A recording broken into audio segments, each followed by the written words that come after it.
नवेम्बर 13 झारखंड विधानसभा निर्वाचन बुधवार प्रथम पर्याय भोट पड़िब। एहार 48 घंटा अर्थात सोमवार संध्यारू प्रचार शेष होईछि।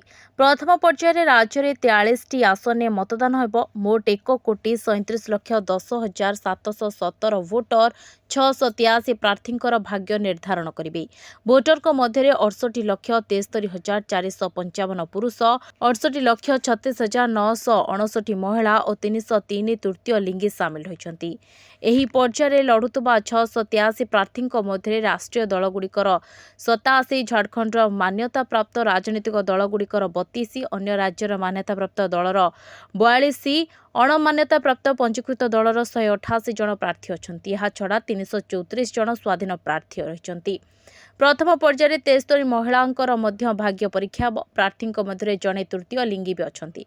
प्रथम पर्यायर 43 आसन मध्य 6टी एससी और 20टी एसटी सह लागी संरक्षित।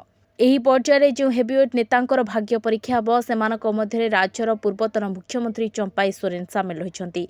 सेपरि 6 जन कैबिनेट मंत्री रामेश्वर ओराओं, रामदास सोरेन, बन्ना गुप्ता, मिथिलेश ठाकुर, दीपक बिरुआ और बैद्यनाथ राम मध्य मैदान अछंती। एमानक व्यतीत जेडीयूर सरजू राय, बीजेपीर सीपी सिंह, नीरा यादव, नीलकंठ सिंह मुंडा, रामचंद्र चंद्रवंशी, कांग्रेसर केएन त्रिपाठी, पूर्वतन मुख्यमंत्री रघुवर दासकर बोहू पूर्णिमा दास, चंपाई सोरेन पुओ बाबूलाल सोरेन, कैबिनेट मंत्री सत्यानंद भोक्तांकर बहु रश्मि प्रकाशकर भाग्य निर्धारण हेब।